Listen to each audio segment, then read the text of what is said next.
O sakykit, prašau, kompiuteriu jūs dirbate? Taip dirbu. Labai gerai. O kaip greitai jūs galite rašyti tekstus, ta prasme, rinkti simbolius? Na, 1000 simbolių per 1 minutę. 1000 simbolių per minutę? Neįtikėtina. Čia iš tikrųjų? Taip, bet žinokite, kokia nesąmonė gaunasi. Čia ta prasme. Supratau, gerai, dar vienas klausimas jums. Kodėl jūs išėjote iš praeitos darbovietės? Dėl nuovargio. Dėl nuovargio? Čia kaip?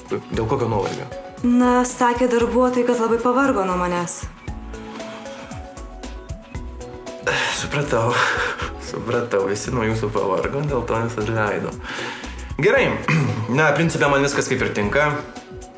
Tinka jūsų išsilavinimas, jūsų patirtis. Žinoma, labai svarbu išvaizda šiame darbe. Aš jūs priimu.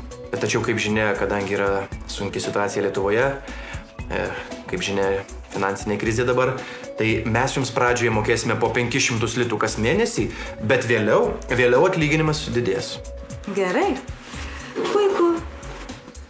Bet vėliau aš pas jūs ir užsuksiu. Tai...